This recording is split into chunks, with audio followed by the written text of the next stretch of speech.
Boom. Okay. Gotcha. Welcome back for day 22. I'm becoming more well read. Um, Steve Jobs, still on it. We are still not halfway. Like I said in the last episode or whatever you want to call it. Um, just trying to read more. If you've been trying to read more as well, feel free to put up a chair. And just tap in with me. I'll go ahead and just crack open a book, get to reading. Gonna be less commentary. I'm just at this point, man. I'm kind of trying to get through this book, so we're gonna hop right into it. We are starting chapter 22, and it is called Toy Story because he became an investor owner of Pixar or whatnot. Buzzing Woody to the rescue. Jeffrey Jeffrey Katzenberg. It's kind of fun to do the impossible. Walt Disney once said. That was the type of attitude that appealed to Jobs. He admired Disney's obsession with detail and design, and he felt that there was a natural fit between Pixar and the movie studio that Disney had founded. The Walt Disney Company had licensed Pixar computer animation production system, and that made it the largest customer for Pixar's computers. One day, Jeffrey Katzenberg, the head of Disney's film division, invited Jobs down to the Burbank studios to see the technology in operation. As the Disney folks were showing him around, Jobs turned to Katzenberg and asked, Is Disney happy with Pixar?" With great with great exuberance, Katzenberg answered yes. Then Jobs asked, "Do you think we at Pixar are happy with Disney?" Katzenberg said he assumed so. "No, we're not," Jobs said. "We want to do a film with you. That would make us happy." Katzenberg was willing. He admired John Lasseter's animated shorts and had tried unsuccessfully to lure him back to Disney. So Katzenberg invited the Pixar team down to discuss partnering on a film. When Catmull, Jobs, and Lasseter got settled at the conference table, Katzenberg was forthright. "John, since you won't come work for me," he said, looking at Lasseter, I'm going to make it work this way." Just as the Disney company shared some traits with Pixar, so Cat so Katzen, just as the Disney company shared some traits with Pixar, so Katzenberg shared some with Jobs. Both were charming when they wanted to be, and aggressive or worse when it suited their moods or interests. Alvy Ray Smith, on the verge of quitting Pixar, was at the meeting. "Katzenberg and Jobs impressed me as a lot alike," he recalled. "Tyrants with an amazing gift of gab." Katzenberg was delightfully aware of this. "Everybody thinks I'm a tyrant," he told the Pixar team. "I am a tyrant, but I'm usually right." One can imagine Jobs saying the same. As befitted two men of equal passion, the negotiations between Katzenberg and Jobs took months. Katzenberg insisted that Disney be given the rights to Pixar's proprietary technology for making 3D animation. Jobs refused, and he ended up winning that engagement. Jobs had his own demand. Pixar would have part ownership of the film and its characters, sharing control of both video rights and sequels. "If that's what you want," Katzenberg said, "we can just quit talking and you can leave now." Jobs stayed, conceding that point. Lasseter was riveted as he watched the two wiry and tightly wound principals parry and thrust. Just to see just to see Steve and Jeffrey go at it, I was in awe, he recalled. It was like a fencing match. They were both masters, but Katzenberg went into the match with a saber, Jobs with a mere foil. Pixar was on the verge of bankruptcy and needed a deal with Disney far more than Disney needed a deal with Pixar. Plus, Disney could afford to finance the whole enterprise and Pixar couldn't. The result was a deal struck in May 1991 by which Disney would own the Pixar and its characters outright, have creative control, and pay Pixar about 12.5% of the ticket revenues. It had the option, but not the obligation, to do Pixar's next two films and the right to make, with or without Pixar, sequels using the characters in the film. Disney could also kill the film at any time with only a small penalty. The idea that John Lasseter pitched was called Toy Story. It sprang from a belief which he and Jobs shared that products have an essence to them, a purpose for which they were made. If the object were to have feelings, these would be based on its desire to fulfill its essence. The purpose of a glass, for example, is to hold water. If it had If it had feelings, it would be happy when full and sad when empty. The essence of a computer screen is to interface with a human. The essence of a unicycle is to be ridden in a circus. As for toys, their purpose is to be played with by kids, and thus their existential fears is of being discarded or upstaged by newer toys. So a buddy movie pairing an old favorite toy with a shiny new one would have an essential drama to it, especially when the action revolved around the toys being separated from their kid. The original treatment began. Everyone has had the traumatic childhood experience of losing a toy. Our story takes the toy's point of view as he loses and tries to regain the single thing most important to him, to be played with by children. This is the reason for the existence of all toys. It is the emotional foundation of their existence. The two main characters went through many iterations before they ended up as Buzz Lightyear and Woody. Every couple of weeks, Lasseter and his team would put together their latest set of storyboards or footage to show the folks at Disney. In early screen tests, Pixar showed off its amazing technology by, for example, producing a scene of Woody rustling around on top of a dresser while the light rippling in through a Venetian blind cast shadows on his plaid shirt, an effect that would have been almost impossible to render by hand. Impressing Disney with the plot, however, was more difficult. At each presentation by Pixar, Katzenberg would tear much of it up, barking out his detailed comments and notes, and a cadre of clipboard carrying flunkies was on hand to make sure every suggestion and whim uttered by Katzenberg received follow up treatment. Katzenberg big Katzenberg's big push was to add more edginess to the two main characters. It may be an animated movie called Toy Story, he said, but it should not be aimed only at children. At first, there was no drama, no real story, and no conflict, Katzenberg recalled. He suggested that Lasseter watch some classic buddy movies such as The Defiant Ones and 48 Hours, in which two characters with different attitudes are thrown together and have to bond. In addition, he kept pushing for what he called edge, and that meant making Woody's character more jealous, mean, and belligerent toward Buzz. Buzz, the new interloper in the toy box.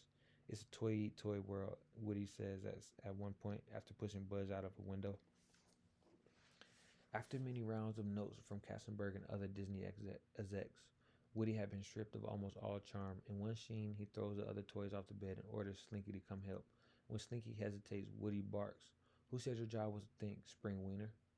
Slinky then asks a question that the Pixar team members would soon be asking themselves: why is the cowboy so scary? As Tom Hanks, who had signed up to be Woody's voice, exclaimed at one point, "This guy's a real jerk." Cut. Lasseter and his Pixar team had the first half of the movie ready to screen by November 1993, so they brought it down to Burbank to show to Katzenberg and other Disney executives. Peter Schneider, the head of feature animation, had never been enamored of Katzenberg's idea of having outsiders make animation for Disney, and he declared it a mess and ordered that production be stopped. Katzenberg agreed. "Why is this so terrible?" he asked a colleague, Tom Schumacher. "Because it's not their movie anymore," Schumacher bluntly replied. He later explained, "They were following Katzenberg's notes, and the project had been driven completely off track." Lasseter realized that Schumacher was right. "I sat there and I was pretty much embarrassed with what was on screen," he recalled. "It was a story filled with the most unhappy, mean characters that I've ever seen." He asked Disney for the chance to retreat back to Pixar and rework the script. Katzenberg was supportive.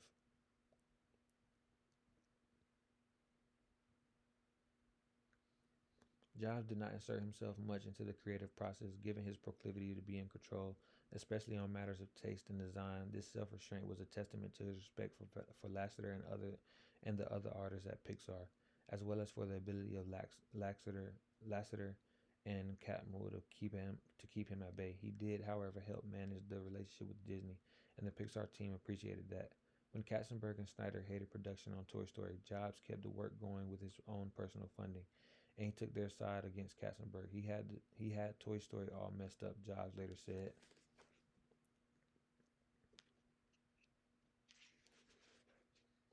He wanted Woody to be a bad guy, and when he shut us down, we kind of kicked him out and said, "This isn't what we want," and did it the way we always wanted. The Pixar team came back with a new script 3 months later. The character of Woody morphed from being a tyrannical boss of Andy's other toys to being their wise leader. His jealousy after the arrival of Buzz Lightyear was portrayed more sympathetically, and it was set to the strains of a Randy Newman song, "Strange Things." The scene in which Woody pushed Buzz out of the window was rewritten to make Buzz's fall the result of an accident triggered by a little treat Woody initiated involving a Luxo lamp. Katzenberg and Company approved the new approach, and by February 1994, the film was back in production. Katzenberg had been impressed with Jobs' focus on keeping costs under control.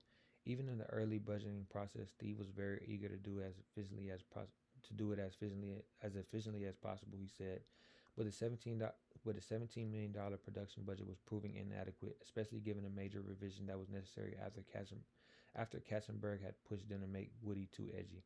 So Jobs demanded more in order to complete the film right. Listen, we made a deal, Katzenberg told him. We gave you business control and you agreed to do it with the amount we offered. Jobs was furious. He would call Katzenberg by phone or fly down to visit him and be in Katzenberg's word, as wildly relentless as only Steve can be. Jobs insisted that Disney was liable for the cost overruns because Katzenberg had so badly mangled the original concept that it required extra work to restore it. Wait a minute, Katzenberg shot back. We were helping you. You got the benefit of our creative help, and now you want us to pay you for that? It was a case of two control freaks arguing about who was doing the other a favor. Ed Catmull, more diplomatic than Jobs, was able to reach a compromised new budget. I had a much more positive view of Jeffrey than some of the folks working on the film did, he said. But the incident did prompt Jobs to start plotting about how to have more leverage with Disney in the future. He did not like being a mere contractor. He liked being in control. That meant Pixar would have to bring its own funding to projects in the future, and it would need a new deal with Disney. As the film progressed, Jobs became even more excited about it. He had been talking to various companies ranging from Hallmark to Microsoft about selling Pixar, but watching Woody and Buzz come to life made him realize that he might be on the verge of transforming the movie industry. As scenes from the movies were finished, he watched them repeatedly and had friends come by his house to share his new passion. I can't tell you the number of versions of Toy Story I saw before it came out, said Larry Ellison. It eventually became a form of torture. I'd go over there and see the latest 10% improvement. Steve is obsessed with getting it right, both the story and the technology, and isn't satisfied with anything less than perfection. Jobs' sense that his investments in Pixar might actually pay off was enforced when Disney invited him to attend a gala press preview of scenes from Pocahontas in January 1995.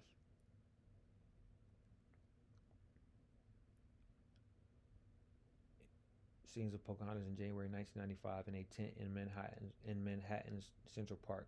At the event, Disney CEO Michael Eisner announced that Pocahontas would have its premiere in front of 100,000 people on 80-foot high screens on the Great Lawn of Central Park.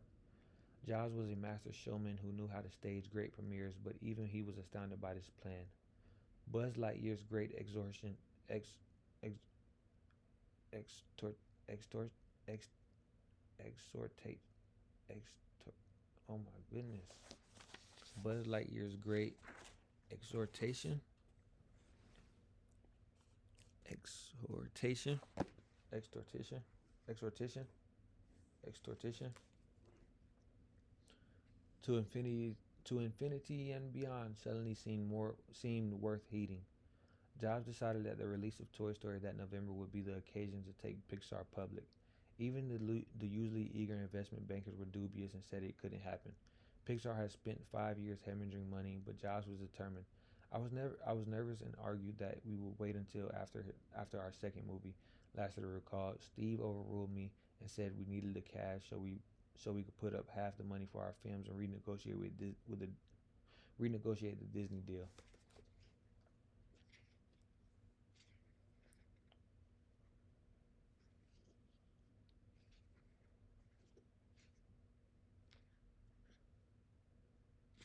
Boy, oh boy,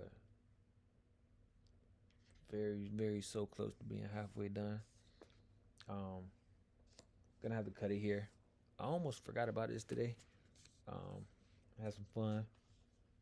Um, Gotta get up in the morning, get to work. But yeah, this was day 22 of becoming more well read. If you tapped in with me, I very very appreciate it. Um, Other than that, man, I don't have too much commentary. Like I said, just trying to kind of get through this book. Are about halfway. Just gonna keep trudging along. See if we can get through it, man. Probably can, but just see if we can. You know what I'm saying? Oh, day 22. Appreciate you.